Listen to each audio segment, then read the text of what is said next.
Assalamualaikum warahmatullahi wabarakatuh. Salam sejahtera untuk kita semua. Perkenalkan, saya Dr. Umi Nuraini, SPD MSI, salah satu dosen di program studi S1 Fisika, Fakultas Teknik Universitas Singapura Bangsa Karawang. Selama saya berkarya di Unsika, saya diamanahi untuk mengampu salah satu mata kuliah Basic Science, yaitu Fisika 1 pada semester 1, dan juga Fisika 2 pada semester 2 di beberapa program studi Fakultas Teknik Universitas Singapura Bangsa Karawang. Video ini merupakan pernyataan diri dosen pada unsur pengajaran PDD UKT-PT Sertifikat Dosen tahun 2026 pada gelombang 1. Dalam video ini akan dipaparkan desain dan juga pelaksanaan pembelajaran pada mata kuliah Fisika 1, yaitu di pertemuan kedua dengan materi kinematika gerak. Pembelajaran mata kuliah ini menggunakan metode small group discussion, di mana selain mahasiswa belajar tentang konsep, mereka juga akan dilatih dan juga dipahami penerapan aplikasi konsep tersebut dalam kehidupan sehari-hari. Video ini dibagi menjadi dua bagian. Yang pertama, bagian pertama akan membahas tentang desain pembelajaran yang mencakup delivery, interaction, dan juga assessment. Sedangkan untuk bagian kedua itu nantinya akan memperlihatkan demonstrasi pembelajaran yang dirancang sesuai dengan rencana pembelajaran semester atau RPS untuk mata kuliah dan juga materi yang telah dipilih sebelumnya. Pada mata kuliah Fisika 1 dirancang untuk mendukung pencapaian pembelajaran lulusan CPL 1, 2, 3, dan 5 dengan 2 CPMK yang meliputi CPMK 1 dan CPMK 2. CPMK 1 yaitu mampu memahami berbagai konsep mekanika secara benar dan menyampaikannya secara lisan maupun tertulis. CPMK 2 mampu menerapkan konsep fisika untuk menyelesaikan permasalahan sehari-hari di dalam kehidupan melalui kelompok kerja. Sumber pembelajaran pada mata kuliah Fisika 1 meliputi buku teks fisika dasar, kemudian ada artikel jurnal, modul pembelajaran yang relevan yang mendukung konsep kinematika gerak. Proses pembelajaran pada mata kuliah ini dilakukan melalui dua cara, yaitu secara daring dan secara luring. Secara daring bisa melakukan via Zoom, meeting, Google Meet, maupun juga bantuan dari Learning Management System dari Unsika, yaitu Elvira. Kemudian untuk luring, pembelajaran dilakukan dengan cara tatap muka melalui berbagai metode, mulai dari small group discussion, kemudian ada diskusi interaktif antara dosen dan juga mahasiswa, kemudian ada studi kasus maupun project based. Proses pembelajaran pada materi kinematika gerak dilakukan melalui 3 tahapan. Tahapan pertama yaitu pendahuluan, diawali dengan pertanyaan pematik untuk merangsang kedalaman dan juga konsep awal dari mahasiswa. Bagian kedua, mahasiswa dilatih dengan latihan soal, disertai dengan pemahaman, pemberian konsep dari dosen, kemudian dibekali juga melalui referensi yang diberikan sebelumnya, dan kemudian diakhiri dengan bagian akhir, yaitu mahasiswa diminta untuk memberikan kesimpulan atau refleksi terhadap proses pembelajaran yang dilakukan. Proses pembelajaran ini dirancang secara interaktif agar mahasiswa tidak hanya belajar konsep, tetapi dia fokus dan aktif di dalam setiap tahapannya. Dalam pembelajaran disediakan LMS, kemudian disediakan quizzes, kemudian video pembelajaran yang nantinya bisa mahasiswa aktif dalam setiap sesinya. Proses pembelajaran tidak berhenti di kelas saja, tetapi mahasiswa juga bisa aktif di dalam forum diskusi melalui media forum di LMS, atau juga bisa konsultasi langsung bersama dosen.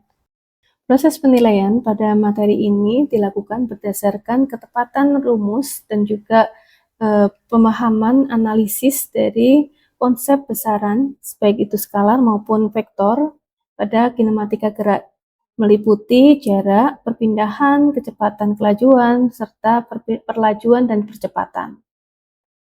Teknik dalam penilaian dilakukan melalui dua cara, yaitu teknik tes, yaitu melalui latihan soal dan juga kuisis, dan serta teknik non-tes yang itu melalui proses observasi. Instrumen yang digunakan dalam kedua jenis penilaian, baik itu tes maupun non-tes, tertuang pada rencana program semester atau RPS yang telah kita susun sebelumnya. Secara keseluruhan, penilaian dari setiap pertemuan akan diakumulasi pada asesmen akhir, di mana bobot penilaian akhir pada mata kuliah Fisika 1 terdiri dari nilai tugas yaitu 10%, kemudian nilai proses itu 50%, dan juga nilai UTS, UAS yaitu bobot 15 dan juga 25%. Selamat mengikuti pembelajaran, semoga materi yang disampaikan dapat dipahami dengan baik dan bermanfaat dalam mendukung proses belajar dan mengajar. Oke, Assalamualaikum warahmatullahi wabarakatuh. Waalaikumsalam warahmatullahi wabarakatuh. Baik, selamat siang teman-teman mahasiswa ya. Kita sudah masuk ke pertemuan 2 pada mata kuliah Fisika 1, di mana mata kuliah Fisika 1 ini memiliki bobot 3 SKS dengan kode TIN 62404. Di mana untuk pertemuan 2 kita akan membahas terkait kinematika gerak yang awalnya itu kita sudah membahas tentang besaran satuan dari fisika. Nah, masih bersama dengan saya yaitu Dr. Umi Nuraini, SPDMSI. Kita bisa fokus untuk pertemuan 2 ini kita akan membahas dengan gerak. Jadi di dalam fisika itu ada dua jenis ya, ada kinematika, ada dinamika. Nah, kalau yang untuk pertemuan 2 kita akan fokus ke kinematika, pertemuan 3 kita akan fokus ke dinamika.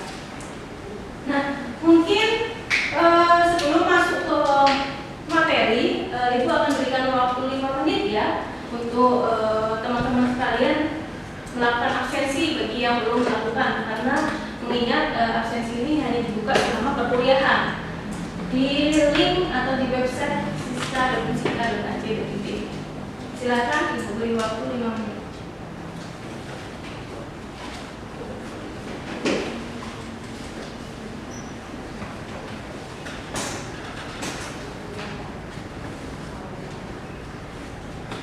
Oke, baik. Ibu anggap sudah semuanya ya. Untuk presensi atau absensi ini kita masuk ke materi. Nah, sebelum ke paparan materi, coba perhatikan dua gambar yang ditampilkan dalam slide ini. Kira-kira teman-teman menemukan dua gambar ini ada di kehidupan sehari-hari itu di mana? Sepeda motor. Nah, di sepeda motor tuh, ini di sepeda motor atau yang biasa disebut dengan speedometer ya. Nah, di speedometer ini besaran apa yang kira-kira teman-teman bisa lihat di tampilan itu? Yang terlihat di skalanya itu kira-kira besaran apa saja yang muncul? Jarak. Apa? Jarak. Jarak. Ada lagi? Kecepatan. Kecepatan, betul. Ada jarak, ada kecepatan. Nah, tadi ada yang bilang terkait jarak, ada yang bilang terkait kecepatan. Nah, jarak mungkin kalian bisa lihat dari satuannya ya. Satuannya dia menggunakan mil, walaupun secara satuan internasional jarak itu dia posisinya besaran satuannya apa? Meter. Nah, kalau kecepatan dilihat dari mana? Tadi ada yang menjawab tentang kecepatan. Kira-kira dari tampilan ini saudara bisa melihat dari mana? Betul, MPH, meter per hours. Nah, jadi kecepatan itu kan jarak per waktu ya. Cuma yang ibu ingin sampaikan, jangan terkecoh ya. Kadang itu di kehidupan sehari-hari kita itu melihat atau mungkin mendengarkan besaran fisika itu kadang tidak ditempatkan pada posisinya. Salah satu contoh, Misalkan beras 2 kg itu berat atau massa? Massa, karena kalian sudah belajar tentang satuan kemarin ya. Tetapi aslinya secara kehidupan sehari-hari kan kita mendengarnya beratnya 2 kg, yang artinya aslinya itu harusnya massanya 2 kg. Sama seperti ini di speedometer tadi kalian menyatakan bahwa kilometer per hour tadi adalah satuan dari kecepatan. Nah sekarang ada beberapa yang harus kalian mungkin bisa refresh lagi ya setelah perkuliahan ini. Jadi apakah benar itu kecepatan atau adalah besaran lain seperti yang terjadi ketika kita bicara massa dan berat? Oke. Ya mungkin pada pertemuan kedua ini kita akan membahas tentang subjek PMK2, yaitu mampu memahami konsep dari kinematika gerak di dalam kehidupan ya, kinematika geraknya. Jadi fokusnya ke kinematika. Bedanya apa dengan dinamika? Kalau kinematika itu besarannya untuk gerak yang posisinya stuck. Jadi tidak ada perubahan gerak di situ atau perubahan besaran di situ. Nah, apa saja yang materi nanti akan dibahas? Yang pertama itu tentang besaran dalam gerak, yaitu tentang jarak, kemudian ada perpindahan, kemudian ada kecepatan, pelajuran. Kemudian yang kedua itu kita membahas tentang ada gerak lurus, beraturan, dan gerak lurus, beraturan, GLB dan GLBB. Kemudian ada yang keempat yaitu gerak parabola.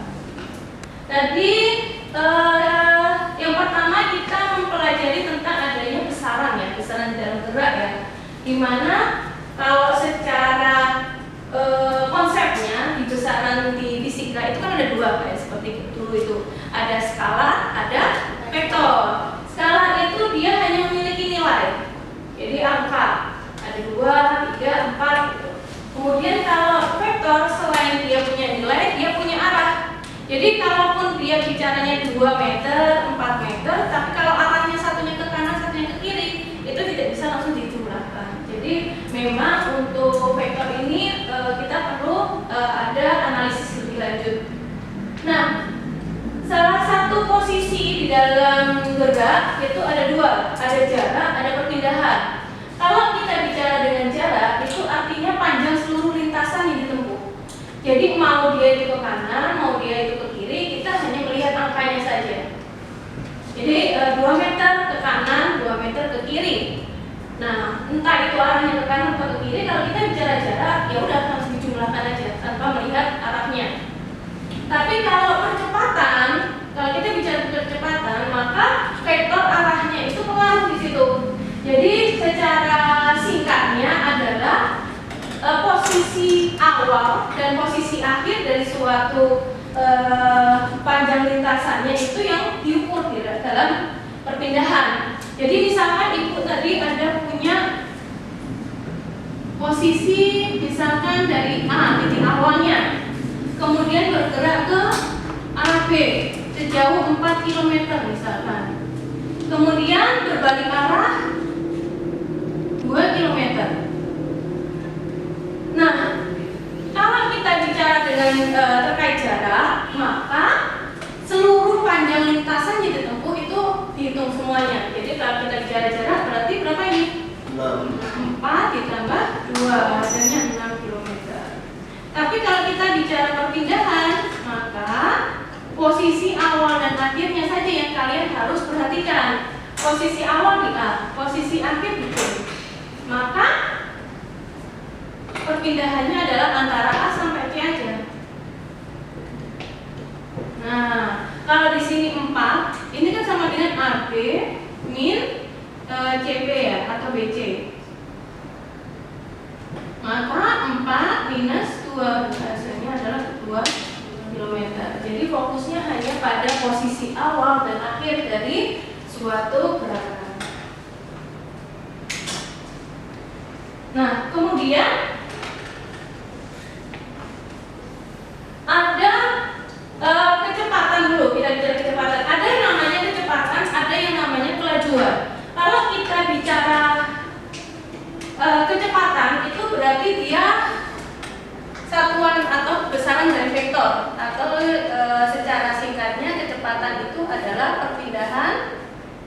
dibagi waktu.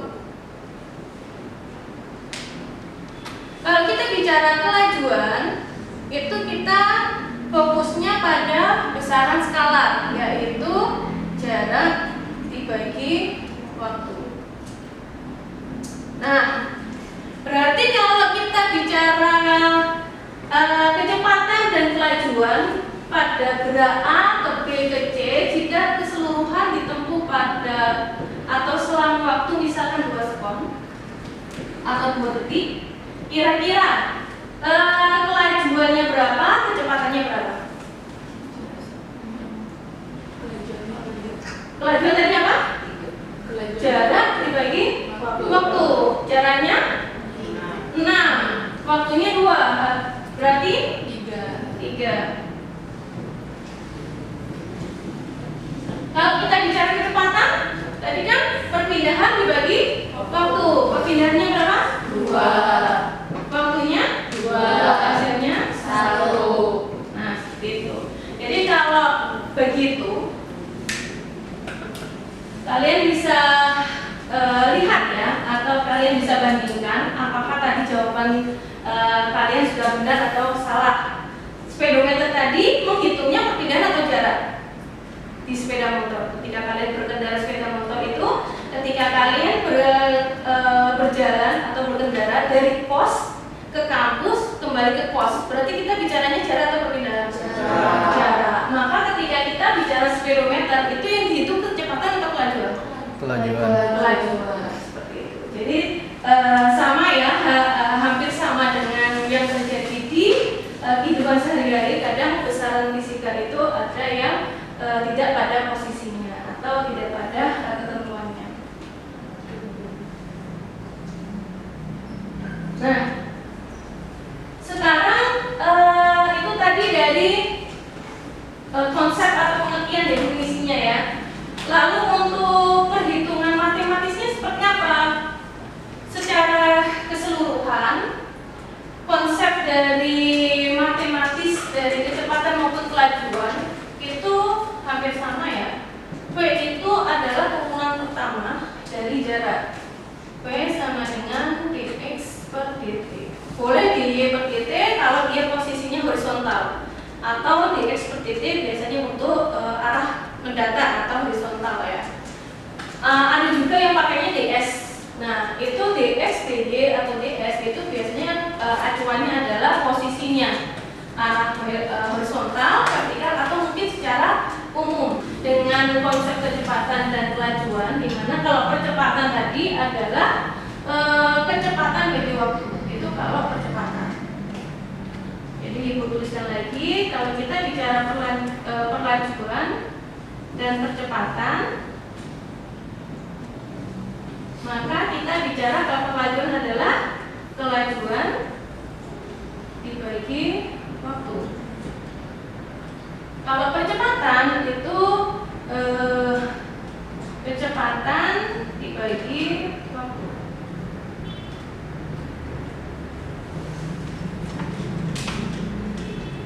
Nah, jadi semoga ini bisa memberikan pemahaman ya kepada kalian bahwa di dalam fisika kita memang harus berhati-hati terhadap besaran.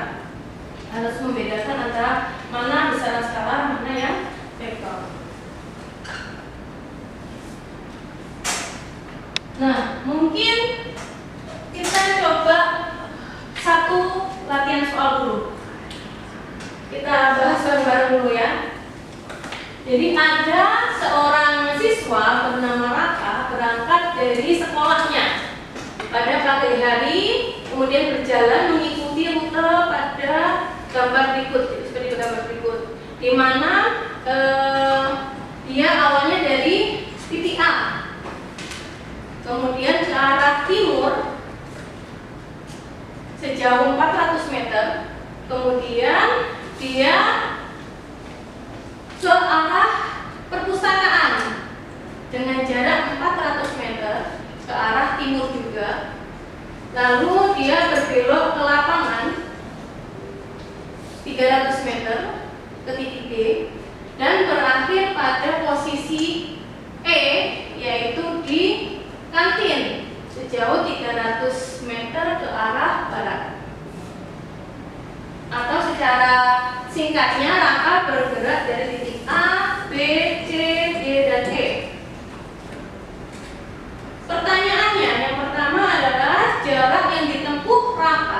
dari titik A sampai ke titik E. Kita bicara jarak. Yang kedua yaitu perpindahan raka dari A sampai ke titik E. Yang ketiga, besar perpindahan.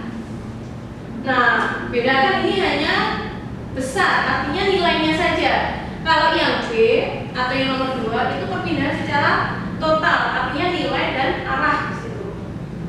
Yang keempat, nah arah dari perpindahan berdasarkan mata angin. Sebenarnya kalau nomor 2 itu sudah bisa dikerjakan, nomor 3 dan 4 dia langsung mengikuti. Coba dikerjakan dulu, ibu beri waktu 10 menit. Baik, sambil menunggu yang lainnya, mungkin ada beberapa yang bisa mengerjakan di depan. Silakan. Ya, silakan.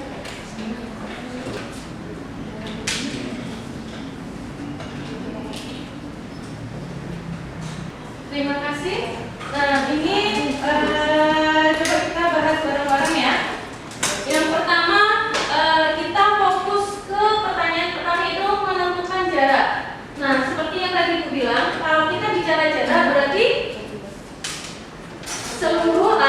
semua panjang lintasan yang ditempuh raka itu dijumlahkan semua. Berarti 400 ditambah 400 ditambah 300 ditambah 300. Totalnya adalah 1400. Oke, benar ya jawabannya ya. Nah, ini untuk jarak. Yang kedua, kalau kita berbicara tentang perpindahan, maka kita hanya fokus pada titik awal dan akhir. Awalnya 400 meter ya. Terus 300, kemudian 300. Nah, berarti posisi awalnya di sini, posisi akhirnya di sini. Kalau kita bicara perpindahan tadi hanya fokus pada 2 titik. Titik awal dan titik akhir. Ini total berapa? 800. Yang ini 300. Ini juga 300 ya, sama ya. Berarti posisi panjang A sampai ke titik ini berapa? 400. Ini posisinya pas di ini sih ya. Coba dipanjangkan aja deh. Nah, berapa ini berarti? Ini 800, ini 300. Hasilnya berapa harusnya? 500. Berarti maaf ya, ini gambarnya itu kurang perspektif. Jadi agak salah nanti. Nah, nanti kalian coba gambar sesuai dengan skala yang sebenarnya ya. Jadi hasilnya di sini panjangnya adalah 500, ini 300. Nah, arahnya kemana? Arahnya adalah ke arah atas ini. Berarti kemana ini? Kalau ke atas nyerong berarti timur. Oh ya.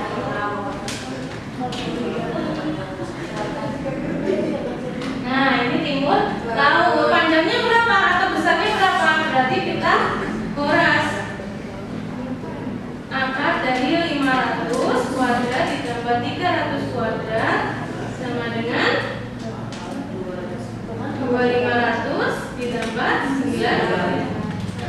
Hasilnya adalah 300 atau 10 angka 3, 4. Satuan jangan lupa ya, angka 4 meter. Jadi perlu hati-hati kalau perpindahan ya. Jadi perpindahan itu kita hanya fokus pada posisi awal dan akhir saja. Kalian bisa usah memperhatikan gambar-gambar selain posisi awal dan akhir. Cukup A dan E.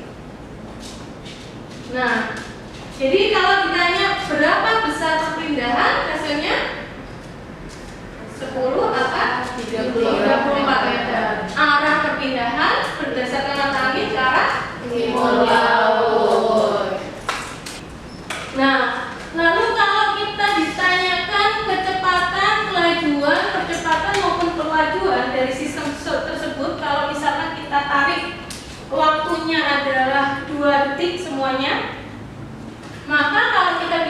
kelajuan kita fokusnya ke arah jaraknya tadi 1400. Kalau waktu tempuhnya selama 2 sekon berarti 700 meter per sekon. Kalau kecepatan perpindahan berarti 10 akan 34 dibagi waktu tempuhnya 2 sekon hasilnya. Nah, sudah ya, sudah 5 menit. Kita coba pemanasan dulu ya. Setelah apa yang kita sudah pelajari tadi, coba Ibu ingin tahu seberapa paham kalian atau seberapa dalam kalian dalam menangkap ya apa yang kita diskusikan bersama tadi. Nanti ini dikerjakan secara mandiri ya. Ibu akan akses linknya. Terus sepeda motor atau mobil tadi yaitu alat speedometer, apakah itu kecepatan, apakah itu kelajuan menurut konsep atau definisi fisika yang sesungguhnya. Silakan dua orang. Iya, silakan. Untuk perbedaan jarak dan perpindahan yang saya lihat tadi, jarak cepat total semua lintasan yang ditempuh, sedangkan perbedaan itu posisi awal dia berada sama posisi akhir dia berada. Oke. Terus yang kedua nih jawabannya? Yang kedua ini? Kelajuan. Jawaban yang kedua kelajuan. Kalau yang pertama tadi apakah ada tambahan? Total keseluruhan jarak lintas jarak dan titik. Betul. Kalau perpindahan? Kalau perpindahan itu cukup melaju dari titik awal dan titik akhir. Oh, betul. Ya, baik. Itu tadi ya 2 jawaban dari teman kalian yang bisa saling melengkapi. Mungkin Ibu bisa rampungkan ya. Jadi untuk besaran di dalam fisika yang itu khususnya kinematika itu ada besaran skala dan vektor. Kalau kita bicara jarak berarti kita bicara besaran skala. Kalau kita bicara perpindahan itu adalah besaran vektor. Dimana kalau jarak itu panjang seluruh lintasan yang ditempuh, kalau perpindahan kita hanya mengacu pada posisi akhir dan posisi awalnya. Jadi memang acuannya hanya 2 titik tersebut. Nah, kemudian speedometer, ingat speedometer itu hanya atau dia itu adalah kelajuan, bukan kecepatan ya. Jadi kalaupun ditanya oleh beberapa orang awam pun ketika ditanya untuk speedometer itu apa yang besaran yang ditangkap, yaitu adalah kelajuan, karena yang dihitung adalah besaran jarak, bukan besaran perpindahan. Baik, itu mungkin ya untuk perkuliahan hari ini. Terima kasih untuk teman-teman semua. Nanti untuk pertemuan selanjutnya kita akan membahas yang konsep selanjutnya, yaitu adalah GLB dan GLBB untuk part 2-nya. Kemudian ada dari dinamika gerak. Silahkan dipelajari. Kemudian kalau untuk bahasan ini juga silahkan untuk didalami ketika ada dari teman-teman kalian mengalami kesulitan ya. Jadi Ibu harapkan setelah perkuliahan selesai kalian sudah memahami konsep-konsep yang kita diskusikan bersama. Mungkin itu dari Ibu. Terima kasih untuk pembelajaran hari ini. Wassalamualaikum warahmatullahi wabarakatuh. Waalaikumsalam warahmatullahi wabarakatuh. Demikian cuplikan singkat dari proses pembelajaran mata kuliah Fisika 1, materi kinematika gerak pada pertemuan 2. Semoga bisa menjadi pertimbangan dalam penilaian sertifikat dosen tahun 2026 gelombang 1. Atas perhatiannya saya ucapkan terima kasih. Wassalamualaikum warahmatullahi wabarakatuh.